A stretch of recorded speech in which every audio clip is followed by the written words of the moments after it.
I am so excited to hear firsthand the experiences and the objections to these types of pipelines and just what it was like on the ground.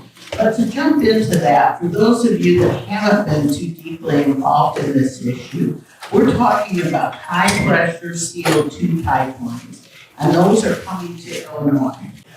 In January of 2002, there was a public press release came out that said that Archer Daniels Midland, which owns a lot of the grain elevators and the ethanol plants around Illinois, had gone into a partnership with Wolf Carbon Solutions, and they wanted to build a complete carbon sequestration program. And what this would involve is capturing CO2 at ethanol plants and then compressing it under very, very high pressures, running a pipeline from Iowa 2/3 of the way across the state of Illinois, and finally sequestering it. And what sequestering means is to drill a well with a cement casing deep into the Mount Simon sandstone. And then they push all the CO2 down there. And geologists assure us that cement will never fail and it will stay down there and not bother anyone for climate change reasons for a long, long time to come. And that this is a great solution and a great way to handle CO2 emissions in the atmosphere. When we look at this, these are industrial waste streams. They're going to be coming in from places like ADM ethanol plants in Iowa. And the reason why they're doing it is that as part of the Inflation Reduction Act, the Biden administration has offered some really lucrative tax credits to companies that do this.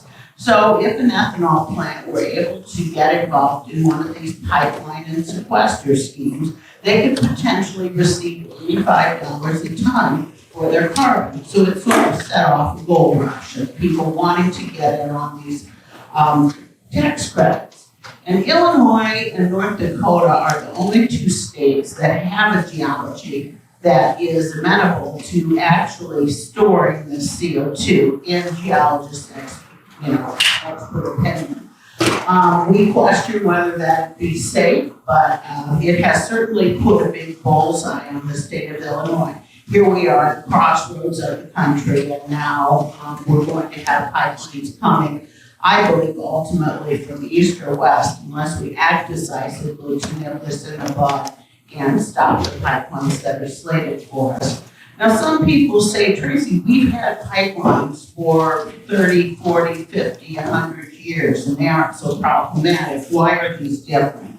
I think my panelists will have a lot to say on this, but just in a very basic way, this compression of the CO2 to get it into a liquid state means that these pipelines operate under much, much higher pressure.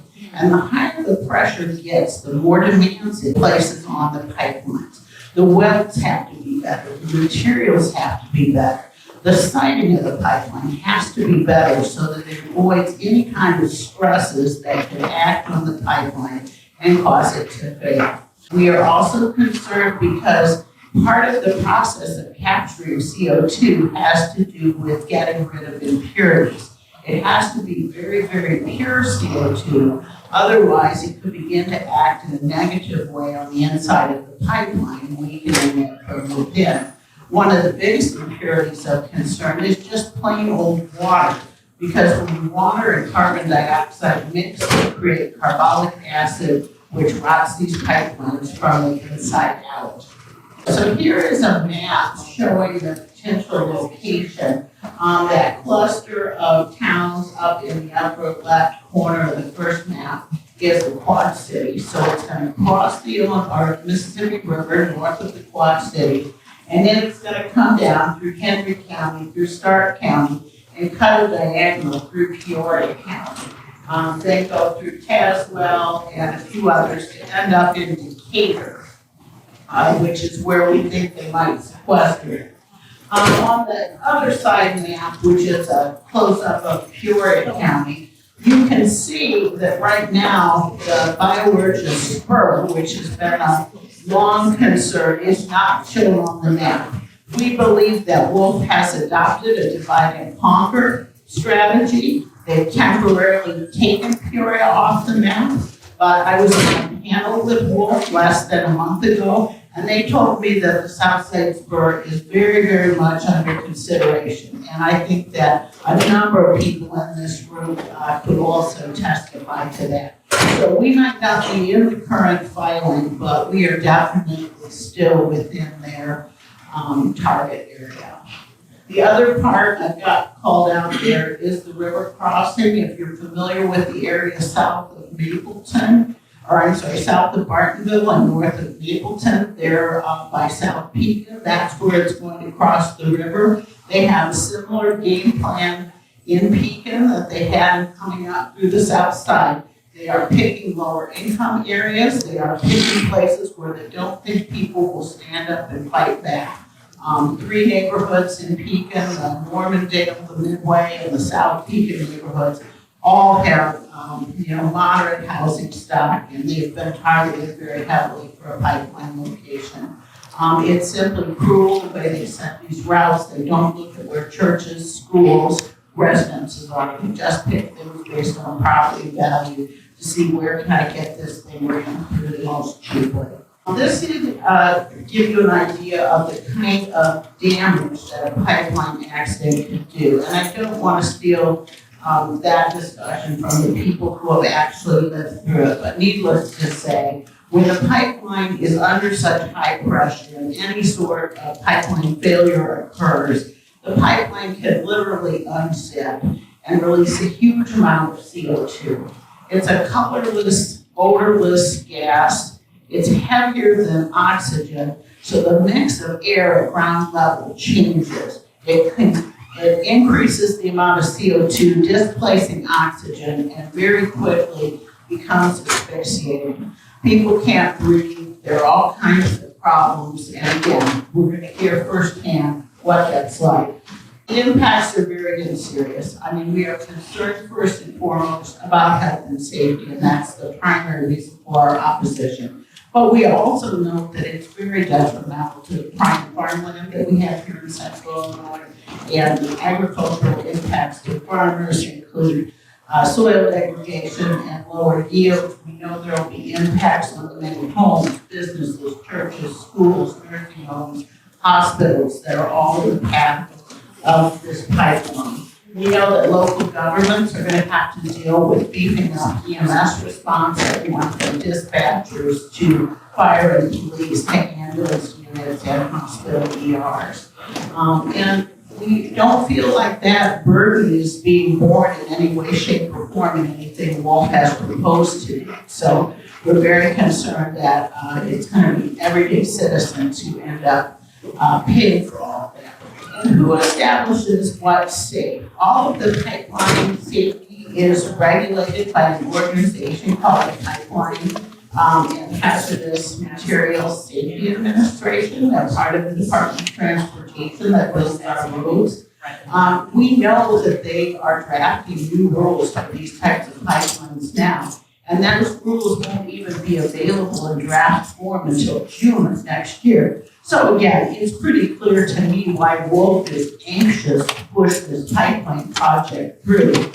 At the forum that I referred to earlier, they claim that, if any part of their pipeline doesn't meet these new safety standards, they would dig it up and redo it. I mean, what sort of turnip truck do they think we fell off of? It's just crazy. Who decides for Illinois?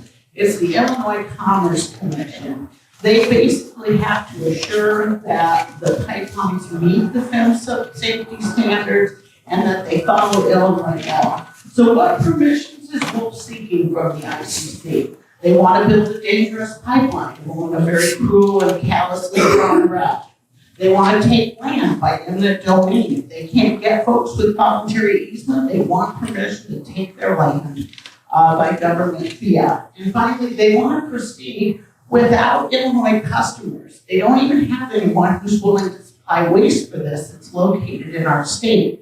And they haven't secured any wells to dispose of it yet. They just want to build a pipeline so that then the pipeline becomes a justification for doing these other projects which have deleterious effects. So to me, it's positively predatory. And how do we influence the ICC decision? We are pursuing legal intervention. We're lining up experts to testify in front of the ICC to get the facts about health, safety, burden on EMS out there. We are encouraging people to make public comments. We're working for resolutions of opposition at all levels of government. And we're trying to get the media out. We're trying to use social media to get the word out so that everyone knows and can begin to work towards turning this country away from Illinois. Again, Citizens Against Predatory Pipeline is our group. We are raising funds for legal intervention. It is very expensive. We need to hire hydrologists, geologists, experts in pipeline safety, health experts, people to present expert testimony to the ICC so that they will decide not to grant Wolf anything that they're seeking. Our group was founded by 3 Peorians who are here in the room. It's not an outside group controlled by others. We are focused specifically on the Wolf application. There is another pipeline, the Navigator application, which we'd also like to see defeated, but that is not the one coming through Peoria, not the one we're working on.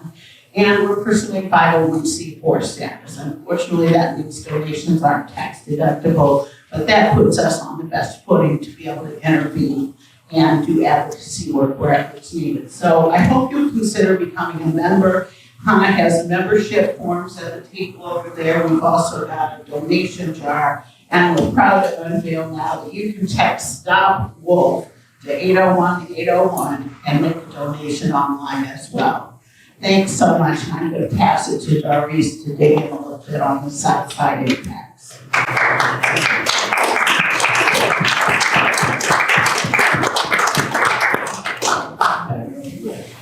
Good morning, my name is Doris Coaster, and I am a Southside resident of Peoria, Illinois, and I am here in opposition.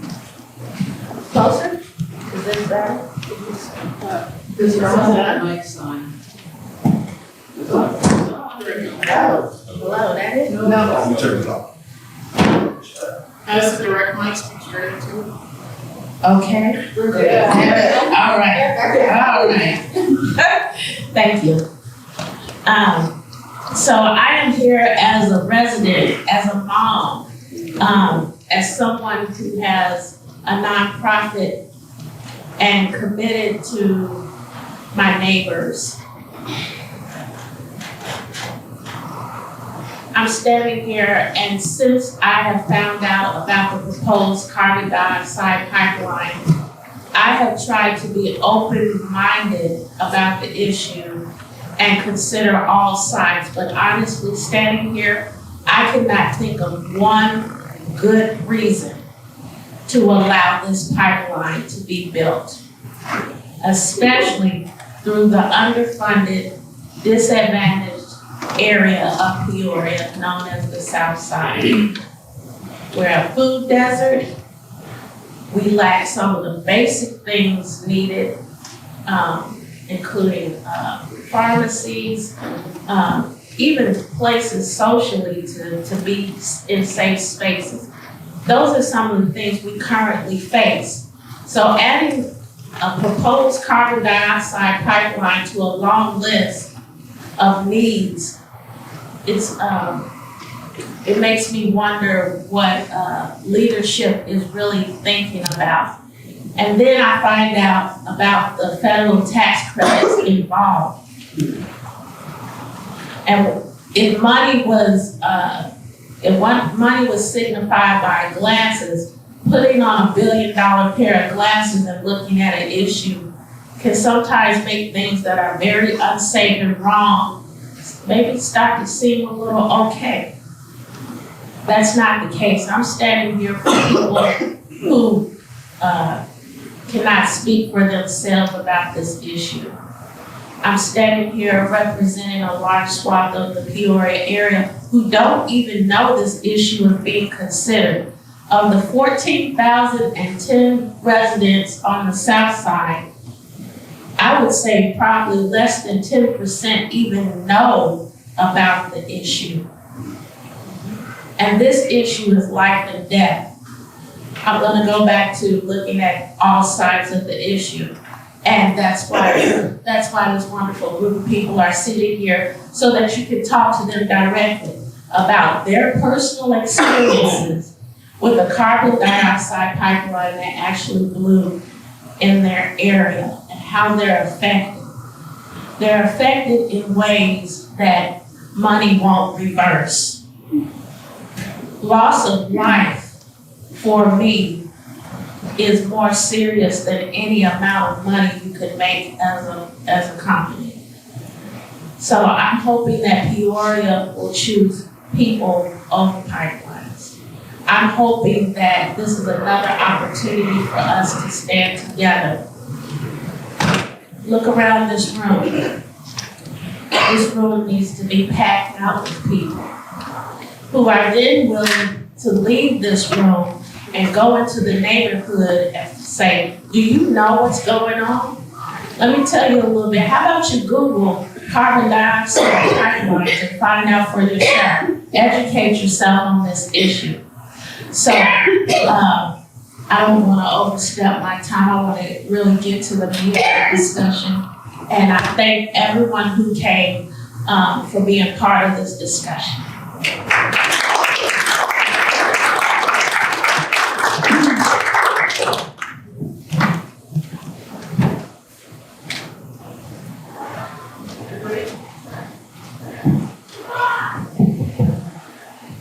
How y'all doing?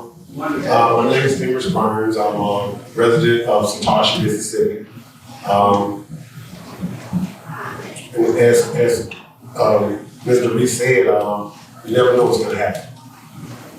We were coming home from fishing one day, just on Saturday, in 2020, around about 7 o'clock. And we actually saw a pipeline rupture. I was on site when it happened.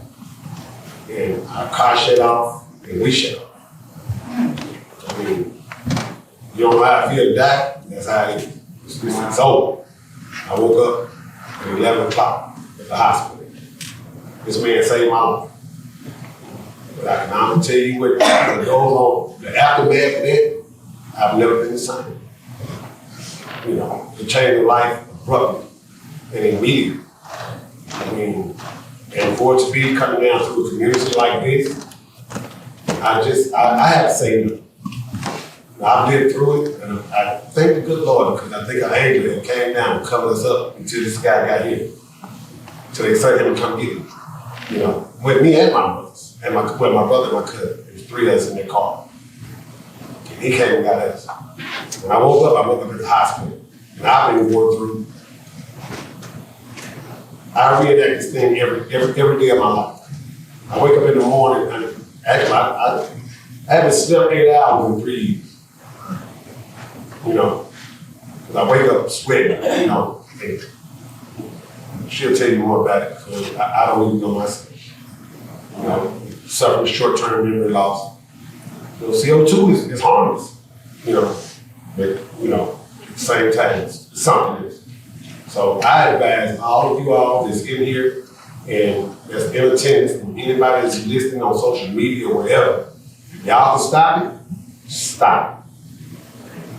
I mean, if they have a better means of doing it, still stop it. Because you never know how the weather's going to change. It rained like 30 days down there, and the ground shit. You know, you never know when it's going to happen, you know, until it does. So like I said, if it didn't happen in Satartia, we'd be sitting here right now. But it did. So, and I'm here to tell you all that if you can, keep your community safe. Thank you.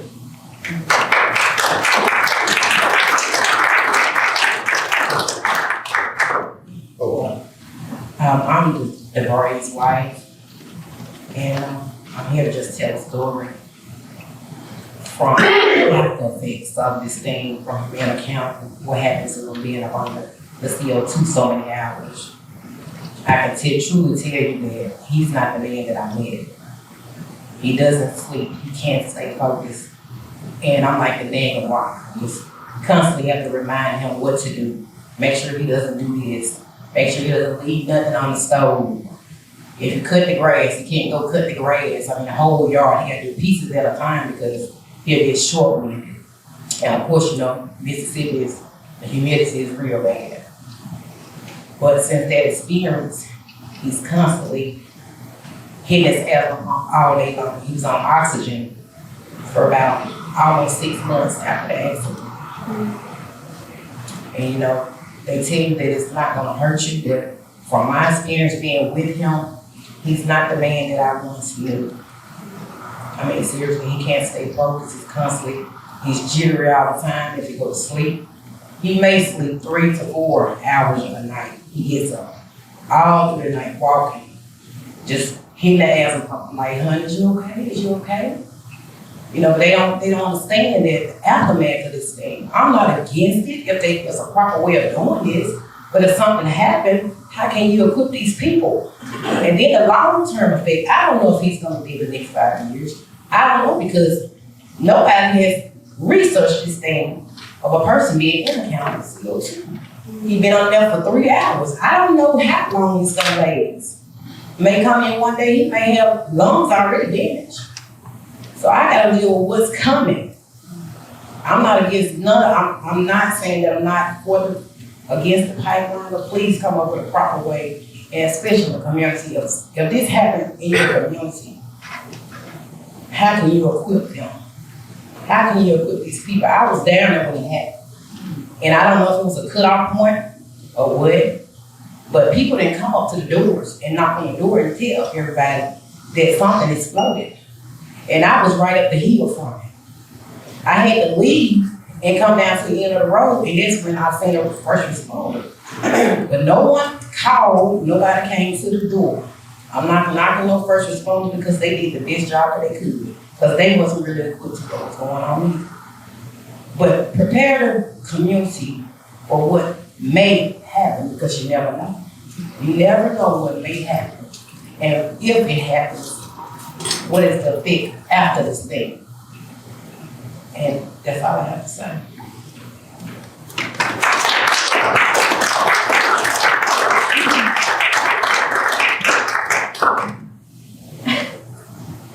Okay, look at you straight back. I'm Jerry Briggs. I'm a Warren County, Mississippi Fire Chief, EMS Chief, 911 Chief, and probably when we get back home it'll be something else added as well.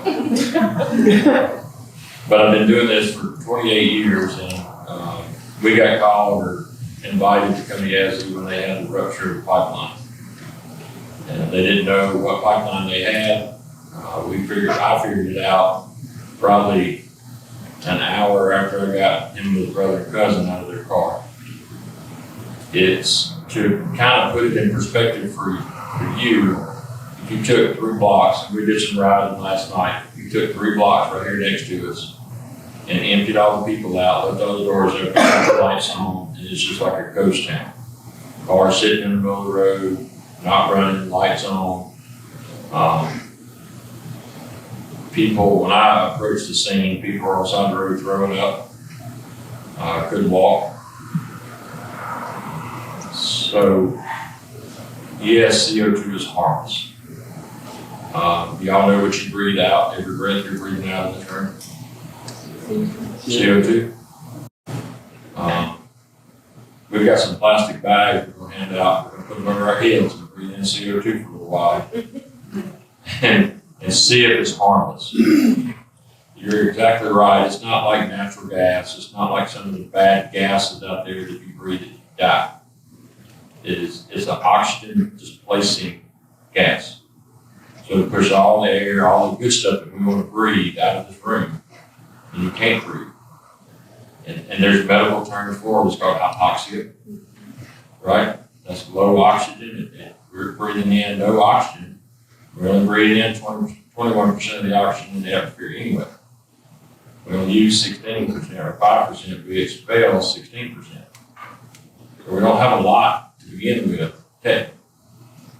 And then you take that away from us, it doesn't take long. 10 minutes with without oxygen can lead to serious, even death. So my concern with the guys we got out is, yeah, he's okay right now, I think. But where are we gonna be 5 years from now, 10 years from now, if he lives that long? I hate to say it that way, but you look at, and usually you think of the elderly people with COPD, emphysema, that kind of thing. That's the same thing that's happening with them. They can't off-gas carbon dioxide or mercury. And that's where you get those diseases from. So there hasn't been a study or anything done because he's one of the few that's ever lived through it. So I guess in simple terms, I was asking another state, would I allow pipelines on my property? Hell no. Not with my family living there. If I didn't have the property anymore, maybe, but not with my family living there. After witnessing what I saw, no, not bringing it through mine. And the crazy thing is, if it was for a greater good, like a hospital or a children's clinic or whatever, we had to have this. Yeah, I mean, we'll risk a little bit for the greater good, right? That's what eminent domain is. I don't see where burying this is for the greater good. It's not going to supply anything. So do what you can to at least get this away from your communities. Get outside. Like I said, I rode around with Coupon here.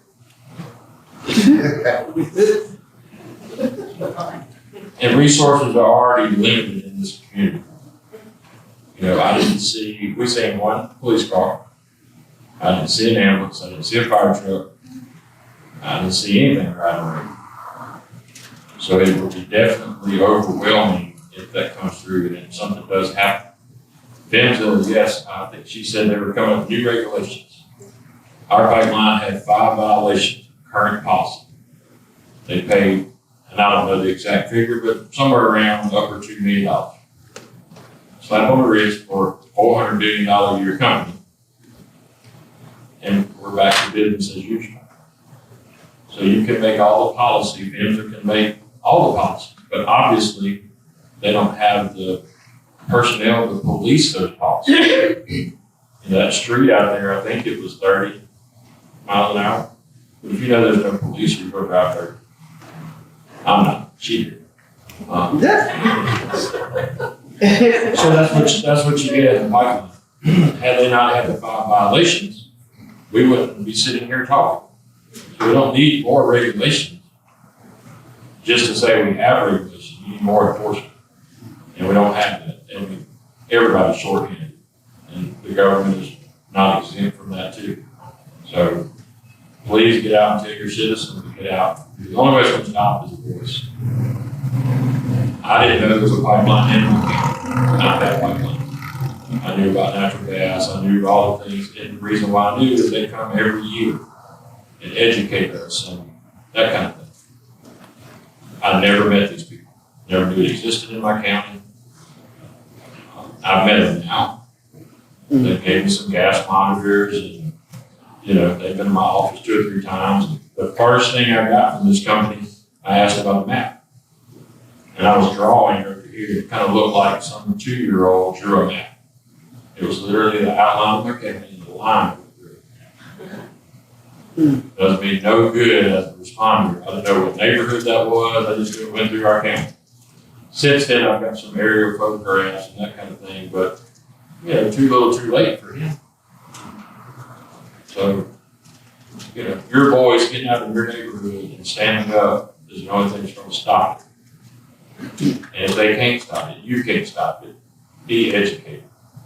There needs to be a mass notification system. Just like she said, she never got phone calls, she never got anything. We went to this town and you could tell people were out in their yard barbecuing, adult beverages laid here or there, front doors open, music playing, nobody there. And all you could hear was the deafening sound of this pipeline rupture for miles. We couldn't communicate with each other like that. We had to use our speakers in our past to talk to each other because the sound was so loud. And initially we were a mile from it until we got down to say we're about a quarter mile from it. And I pegged all of these guys for dead. When I looked through the glass, I thought every one of them were dead. Couldn't see any breathing. Couldn't see any breathing out of them. We went ahead and popped all the glass. They were probably breathing 5-6 times a minute. Very shallow, with a whole lot of chest rise and fall.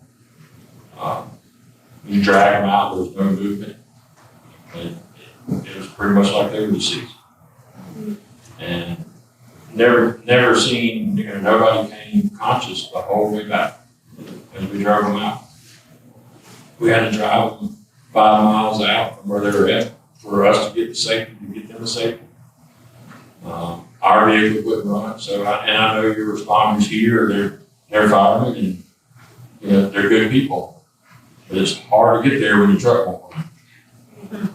It's hard for law enforcement to get there when their car won't run.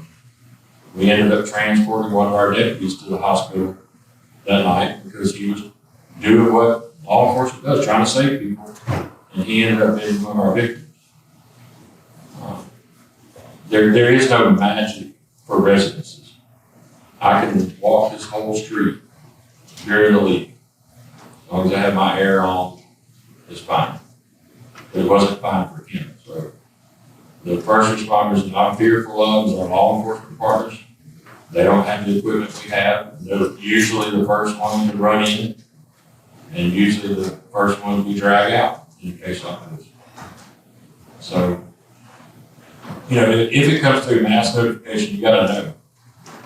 If it wasn't relatively close to this building and we knew it was a leak, we could turn this air conditioner off. Please don't do that now. And probably be safe inside this building until the dispersal. Probably. If it was right outside the window, probably not. It's all about weather, which way is the wind blowing, you never know. And what we do as people, we hear a boom, what are we gonna do? We're gonna run out there and see what it was, right? And then we're gonna be laying there and trying to figure out where we're at now. But that's just what we do, it's human nature. We wanna go see, was it a car crash, was it, airplane crash? And, we need to be educated to that fact that we don't need to run outside. But if y'all have questions, we'll be glad to answer truthfully most of these questions. I'm going to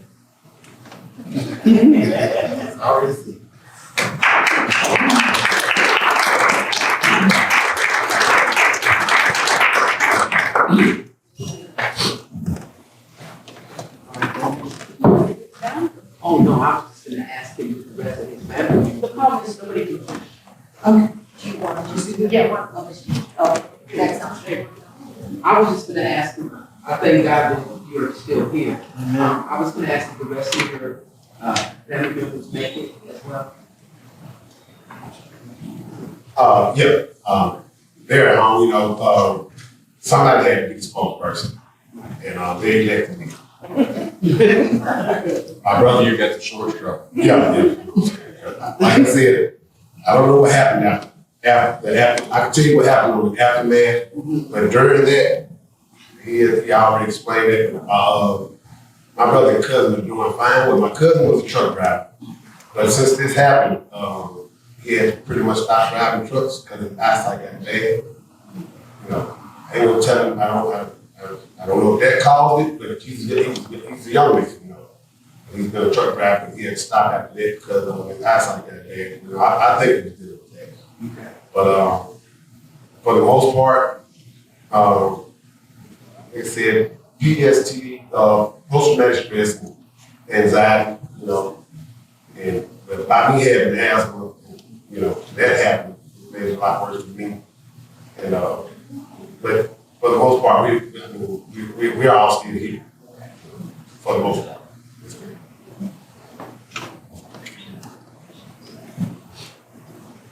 I have some questions that were put on cards for you guys. What does the CO2 do to air that makes the electronics stop? Do any of you know? Oh. You can answer. Still electronic now? Go ahead, be with me. You said about the car engine stop? Basically, question was? I didn't quite yes, hear. yes. So an engine runs by, a combustion engine runs by using three things: fuel, ignition, and oxygen. That's what makes it run. So if you had a candle and everybody's had these little outdoor mosquito, I don't know, you got mosquitoes here? Yeah, we call them turkeys in there. Mississippi State bird. That's right, there's a mosquito. But you know, to put a fire out or a candle out or whatever, just put something over top of it. It takes away the oxygen, fire goes out. What's cool about it, if I have a candle, I'll show you a little trick. You can put the fire out, take that top off of it, and the gases, you can put your lighter up here and light the candle back up here. Try that at home. But that's what it does, it takes the oxygen away, same thing it does to the human body. Okay. The other question is, what is the reason for these pipelines, if you know, other than just making money? What's the benefit to Tracy?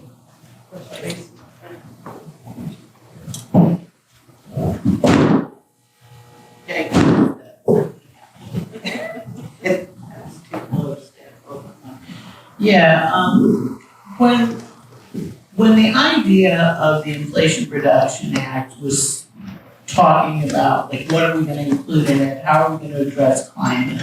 There were a bunch of industrial interests that went to Congress and they said, oh, we've got intractable problems that, we're gonna need to figure out a way to deal with products like steel and cement that we cannot make without these high temperature intensive operations. And so in order to make those climate safe, we might need to do some carbon sequestration.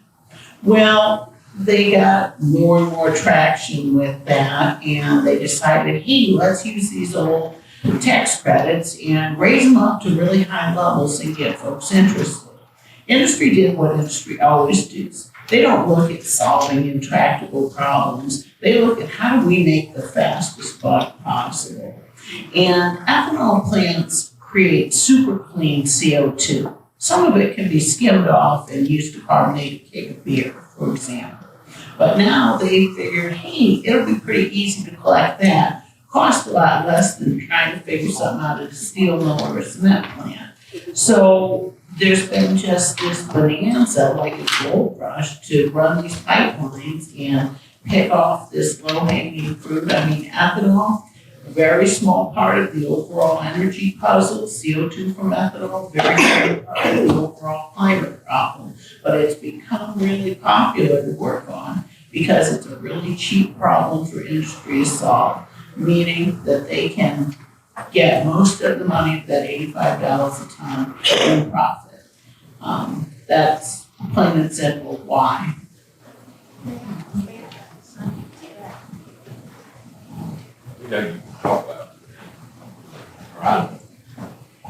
I just want to add, this is what I learned in Iowa, where the pipeline would start is in Cedar Rapids, Iowa. And when we process grain, carbon dioxide, that's how it's generated in plants. So I'm drawing attention to that fact. It begins in Iowa. And they want to get rid of it in Iowa. And they know of a place in Decatur, Illinois. So they want to build the pipeline between these 2 points.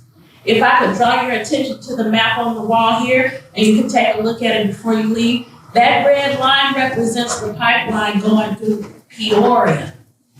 And I put a pin there about midway. It would pick up around UFS. Everybody know where UFS is? Mm-hmm. And it would follow on down to Bartonville. That's their grand answer. For 280 miles, you have a pipeline. Do you guys know how far underground your pipeline was? Approximately how many feet? Underground? Yeah. It wasn't far at all. It wasn't far, probably anywhere, I think 6 to 12. 6 to 20 feet. 6 to 12 feet. 6 to 12 feet. They already told us in Iowa, because they're trying to get farmers to give up swaths of land. And it's, that shallow in the ground And in some places, the pipeline would run along railroad tracks. Has anyone ever stood close to railroad tracks when the train is coming? 5 miles away, you're a little kid, your teeth are chattering. What do you think is happening to that pipeline underground? I feel like this is the opportunity to bring common sense to this discussion. Highly pressurized carbon dioxide pipeline in a shallow trench underground running along railroad tracks. Does that sound like a recipe for disaster? Yes. I not only want the pipeline, I don't want the pipeline in Peoria, I don't want it in Iowa, I don't want it in the city, I don't want it in the country. I feel like Dr. Seuss, I don't want it anywhere. There is a better way to answer this problem, both for manufacturing and for the environment. And look at what the huge cost of human life could be. You're hearing from people who were in a small town of less than 100. I dare say there are 100 homeless people who live on the pipeline route. We need a real life understanding of a worst case scenario and then work back from there. And hey, the happy part of the discussion, there are billions to be made. Not 1 cent will stay on the south side of Peoria. I need you to know that. And the powers that be, the decision makers, we have lived in Peoria long enough to realize even if we did have dollars to be made, this part of town is going to be the last part to see any of it. We have at least 5 elementary schools who would be less than 2 miles from that route. And let me bring this to light too. Tax credits run out in 10 years, in a decade. Do you think these companies are going to be just as committed after the money runs out as they are building it right now? I say probably not. The money run out, they're going to go on to the next pipeline in the next different area of the country. There's more money to be made elsewhere. Who's going to be just as committed safety-wise to what has been implanted under the ground in Peoria? Those are the kinds of things that we really need to sit and think about. Even if you don't care much about your own life, you have children and grandchildren. They're going to want to live here safely too. We have a different vantage point. I'm sitting here with people who had no idea there was a pipeline. We see it coming on. Just imagine if they broke ground this year and put this pipeline in, then we're gonna live with the PTSD stress of knowing it's like a landmine that just built. So I just wanted to add some food for thought. Do we have more questions? Yes, you do. This one is for Jerry. How can communities prepare for a possible pipeline rupture? And the second part, what did your team change in response strategy once you knew CO2 was the source? So I think the community thing, and she was kind of touching on it, y'all, you can see this coming.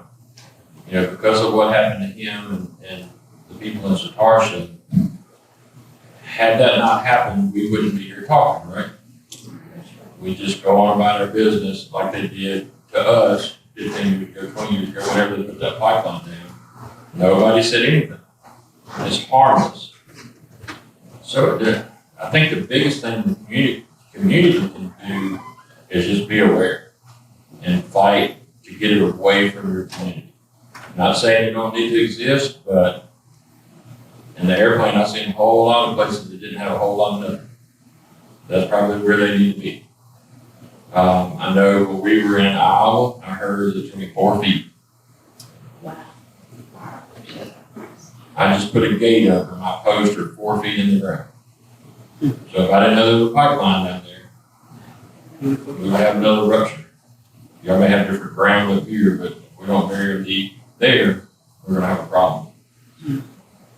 So the problem is you see this coming. And let's just say it goes through. Your kids may not know it went through. Your grandkids may not. The people that move here may not have any idea that you're just like us there. You go rent a house or buy a house or buy a piece of land, you have no idea. There's not markers every so often for a pipeline. And you're out there digging in your yard and find a pipeline. So, the biggest thing is community involvement, which we obviously did not have. And what we did different after we found out, we were done as far as our job once we found out. That's how long it took for anybody to find out. The pipeline did notify our emergency management that they had a leak. We had to call them to see if they had a leak. So, and what I would have done different as a fireman and as a rescuer, I would have wore some more comfortable clothes. And I mean that by I didn't need everything I had on, I just needed air. I could have wore shorts and flip-flop. But we didn't. We wore the whole 75 pounds and walked door to door. But I'm glad we were there. It's created some friendships, and I know we sit up here and we joke and we pick, not making light of your situation, but we have to. For what we went through, what especially he went through. The crazy part about my job is when I'm done, I go home and hang out with my family and do my thing, and he's sitting in a hospital somewhere. And the crazy thing, I don't know the outcome of it. I don't know if he lived or died. So I had to hunt him down later. But it's created friendship, but that's not the way to do it. There's probably some other ways we make friends. So. Facebook. Question. When these pipelines are below ground, and like you said, you just got a post, if you had someone out to check your property for gas lines and electrical lines and stuff like that, how would they tell that the CO2 pipeline was there? Do you know if it has some kind of added something there, some kind of magnet in there that will tell you that that's the CO2 pipeline? Do you know that? I'm not sure how those locate companies work. Somebody in here may know. I know, they locate electricity, they locate water. But as far as identifying what pipeline is under there, I have no idea. And, I could have called my emergency management director that night and said, hey, where's this pipeline go? And he would have said, I have no idea, because he didn't know anything about it either. And the pass on to that is non-existent. So when I came into my job in 2012, there was no big book that said, by the way, here's all your pipelines, here's your contacts, here's your stuff, this is the hazards in your area. That didn't exist. They said your office is down the hall on the left. My emergency manager came in the year before me. It takes care of all hazards in our county. That book is still missing. They just said your office is over there on the right. Fire departments are the same way. So me and one other guy are the only two people that have been in our county fire for the length of time we had, 28 years. Our next closest is 5. So we have a pretty good turnover rate, and I don't pass that information down to them either. It's just much my fault. Oh, by the way, there's pipelines over here, pipelines over there. So these companies, I know there's natural gas. We do a training with natural gas every year. They come, I call it dinner and movie. They come and feed us and they show us where the pipelines are. They have little drawings, but it's education. These others don't do that. So. Okay, thank you. I have, this one is for you also. Actually, there's 2 on this. How can communities prepare for it?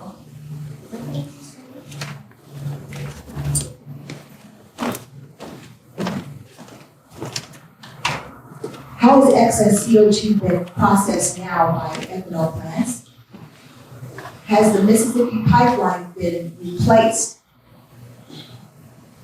And was there any fatalities from the Mississippi incident? And I'll ask the other two later. What was the first question? Yeah. How is the excess CO2 being processed now by ethanol plants? So the first question, I'm pretty sure is the same way as traveling through pipelines. Yes, our pipeline has been replaced, was replaced, fixed, whatever, back in operation shortly thereafter. And then I think a month later, we had another rupture. It was a different spot, but we had another rupture. They got it contained. And it was contained quickly, that particular one. And we've had a couple other releases, controlled releases. We have a lot of information now from that pipeline. And no, to my knowledge, there was no fatalities. But just like 9/11, we had 3,000 fatalities, right, that day of 9/11? That number is close to 20,000 now. Because people are dying of cancer and everything else, responders are dying. So to say we didn't have any fatalities is kind of a not true statement. So, Lord forbid something happened, or whatever, that's a fatality. It may be years later, but it's caused by that. Okay. I'm gonna go to the next question and I'll come back to the other two.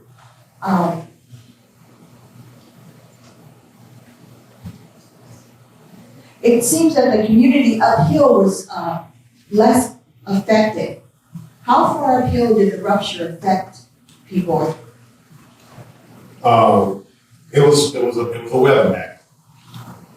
How can I say this? I guess the air pressure, because we're in a hill area. We call ourselves the gateway to the Delta. The Delta is flat land, and where we were coming from, between the levee and the Delta. So when it ruptured, it went up in the air, and then it quickly came down and went through Satartia instead of going up. If we look at the map, up, we go through. But where we are, it's like hills right there, and everything else is down. So I guess the pressure just pushed it back down, and it went straight to Satartia. And that's when everybody started to see, like I said, it was Saturday. Everybody's having fun, so nobody knew what was going to happen. And as far as people talking about how can you prepare for what you can't, there's no way. I mean, it's just like you said, if a hole is busting in your yard, or just like you have a water leak up under your house, can you prepare for that? No, you can't. So if the pipeline is bust, I mean, you can't do nothing to fix it. But you know how much pressure going through there? You know how long it takes for that to stop? So no, you can't prepare for it. There's no preparation. When it comes, everybody doesn't have oxygen mask in their house, I guess. So, that's the answer to that question. Oh, yeah. I'm sorry. It went through Satartia. The little town, it 6 miles to get to the Briggs. So when the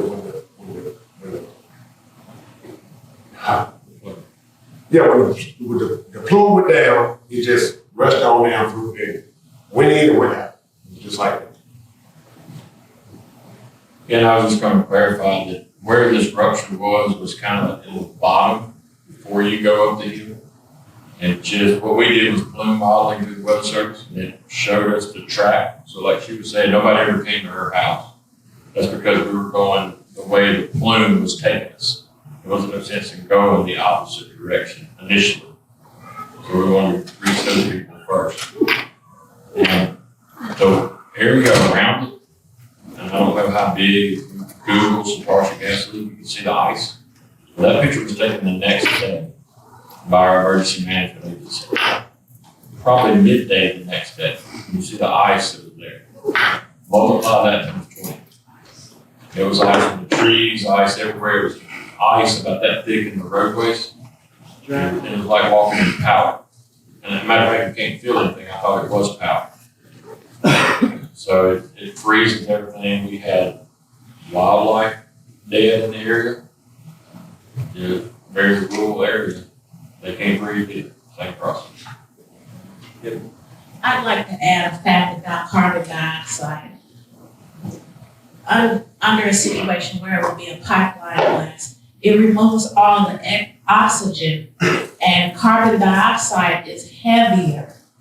And I've heard people here say, well, if it's a blast, then the wind will just take it away. No, it rests over the area where the explosion happened. It's heavier than air, so, you're gonna have that time where it's not just a quick dispelling of it. It's gonna take its time leaving, more time with no oxygen in the area. I got another question. Okay. Did the company compensate individuals from Mississippi in this incident? Yes, I've said this on many occasions. They gave these people what I call hush-hush money. That I am fighting. I'm under the lawsuit as we speak.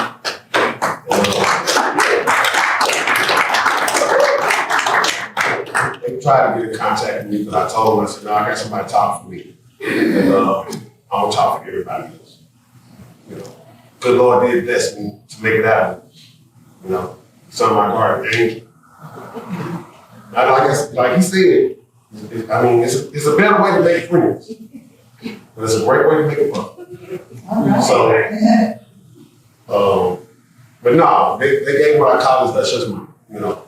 Sign this NDA, once y'all get this, I'm gonna have to pay. I said, no, I don't want to sign anything. I just want to go home. I saw him 2 days later, I got to the hospital. And when I went down there, is anything we can do for you right now? I said, no, there's nothing you can do for me. You're not ready to do this. And I don't know how much time the good Lord gonna have me blessed to be on this earth. But I'm here to tell y'all today, y'all have a voice. Get the community involved. You know what's coming. See, like you said, we didn't know. But you all know. And you can do something with that. I might be getting off point here. Hey, look. Stop it if you can. And that's all I can say. So, no, go ahead. No, we want to hear from you. Did you have something else to add to that? Okay. Are there any alternatives you guys can think of that you're offering rather than, Just to be aware. Okay. Awareness is the key thing. If you're aware, you do something about it. Or have checkpoints, have somebody out there who know what they're doing and monitor stuff. People don't do that. Companies don't do that. They out of the next big one. And if they can push it down through here for 4 years, that's $40 billion in their pocket. $2 million is a drop in the bucket to them. That's like you going to buy your pair of shoes. You don't wear your shoes for 3-4 years. That's right, man, they're gonna do. Let's make it $40 billion. You just spent $62 for your shoe. So if your shoe tear, what you gonna do? Go buy another one? If that pipeline busts, then what they gonna do? Same thing they did Satartia. Fix it, keep on moving. See, that was my next question that I received. Did they fix and repair all of the damages made? Yeah, you got that answer. Yes, they did. And they kept on going. So I believe this one is for Tracy. How do they propose to cross the river, and what damages to the ecosystem are expected? We expect that they'll bore under the river. They'll require an Army Corps of Engineers permit to do so. We are concerned about the construction impacts and disruption to the river silt. We are concerned about the impact of leaks under the river when they turn the river into a vat of carbolic acid.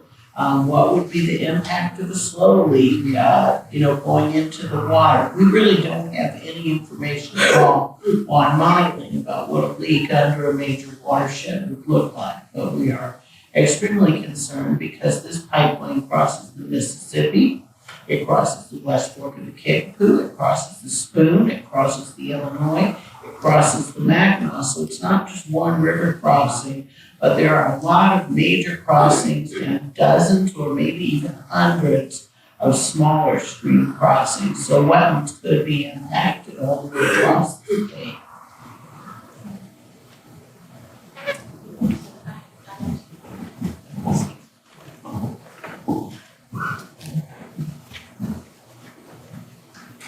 I just wanted to say, I have a question that I'd like to ask from up here when we're done. Okay. The other question is, are you aware of state, city, or county officials that agreed to allow the pipeline?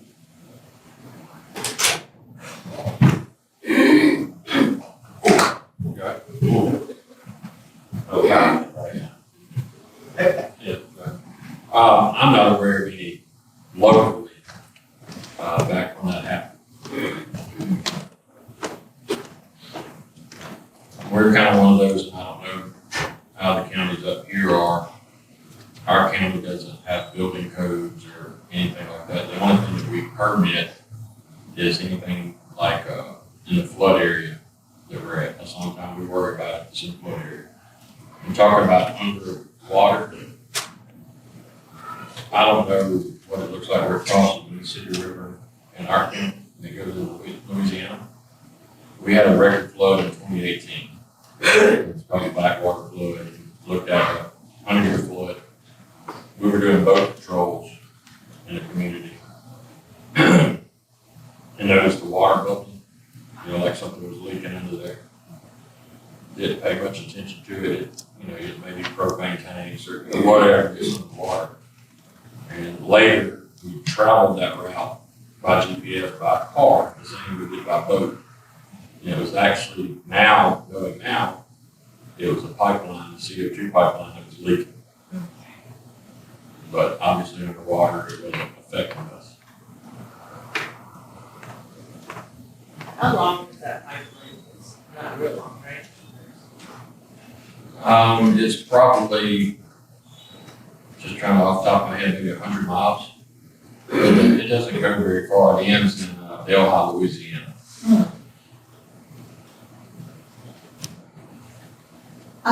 I have a question. If that pipeline would have been above ground rather than below ground, do you know what the impact to the area would have been and how far it may have traveled? It would probably be the same. If you look at those pictures, it was out of the ground. Yeah, you can actually see both sides of the 24-inch pipe. So when the earth gave way, that's part of the violation. They didn't have proper geostudies or whatever continuation of that. But it was basically above ground at that point, or out of the ground at that point. Thank you. Do you have any more questions? Well, you mentioned there were 5 violations. She's gonna Into give the me mic, the mic. please, yeah. So everybody can hear you. You mentioned there was 5 violations that the pipeline company had done. What were those? I know the quality of the material was not up to par. The only one, and it's in a public document from PHMSA, outlining the findings of that investigation. She knew one of quality. Mine was they didn't do the proper geostudies on the ground. What I learned from Iowa was the quality of the actual material used on the pipeline, and also the intervals where the sections of pipeline are put together. The pipe fitting intervals, I don't think they were appropriately spaced to be able to address the amount of pressure of carbon dioxide going through them. My question is this, I've been sitting in the back and this issue of enforcement, which Gary talks about and we're all concerned about. I was involved, as many of us were, in the Edwards coal plant. And what strikes me is that coal plant was closed, and we used the data that was provided to the government. We didn't make up our own data. We used their data. And they were putting out opacity, they had opacity violations that were never carried out. They were never enforced to get them to stop. So when we talk about enforcement, we can never move forward knowing that it's going to be adequate. That's one of our greatest concerns. And obviously in Satartia it was not. And when there's a money motive, less profit, more profit, what are they going to do? That's a huge concern of mine. I want to address this question. You guys have traveled here. We thank you as a community for being here. And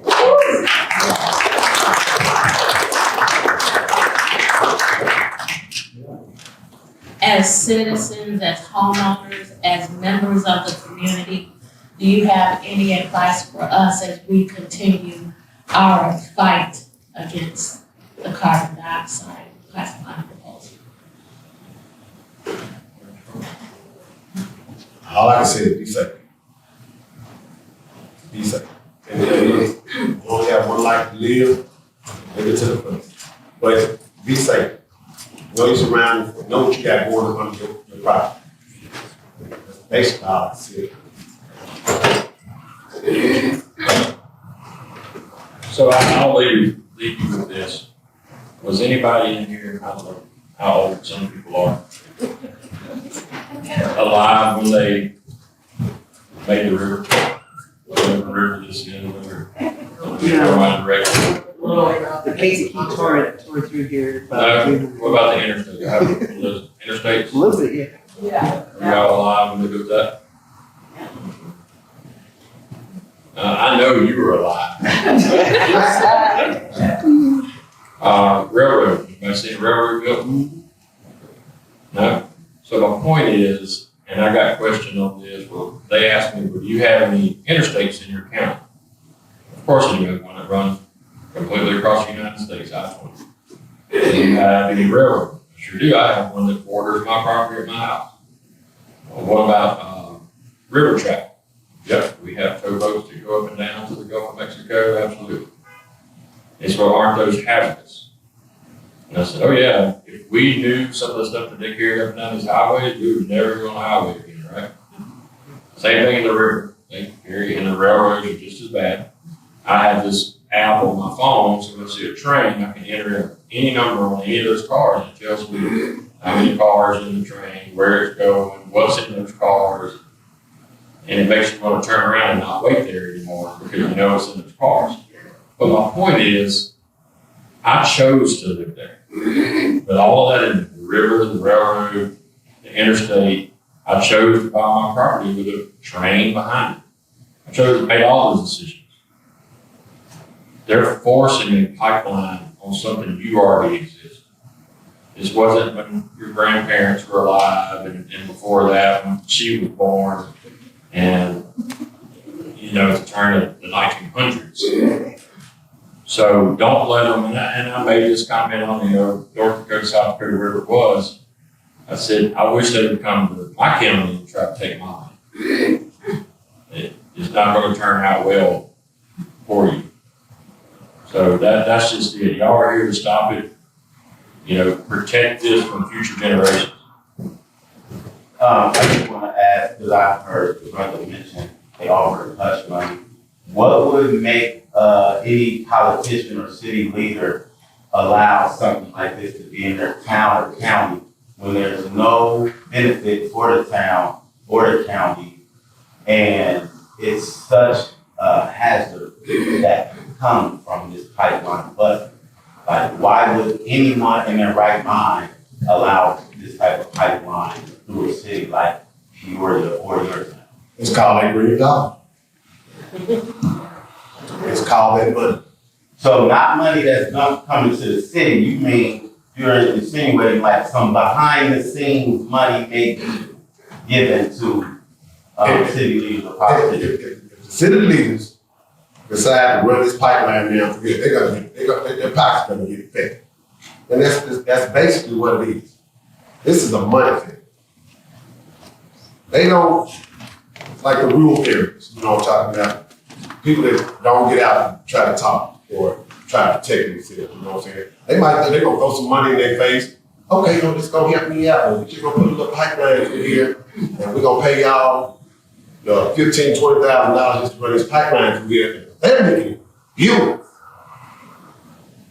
And you gonna get $20,000 just to run some stuff across your property. You don't know what it's gonna do on the aftermath. Your children ain't gonna even know it's there because you ain't gonna tell them. You know, I mean, matter of fact, if y'all just leave, somebody else move there. They'll never know. So, to your question, it's the green dollars. That's what it is. It's all about money. And my second part question is, have y'all ever heard of a rich community allowing this under their land where they live? No. I'll just say that. So, there are no such thing as corrupt politicians. No. I mean, everybody is that way. And I think whether you're corrupt or not, that pipeline, you know what it costs the pipeline to run through my county? $5. Oh, wow. They had to buy a $5 permit. This is before my time. That's what permits cost to break in was $5. I can guarantee you they'll charge more for permit dealers. Yeah. Well, you did it now, it's $25 now, it's gone, so we raised that 5 times the amount. But I think even the good politicians are sold the line of BS.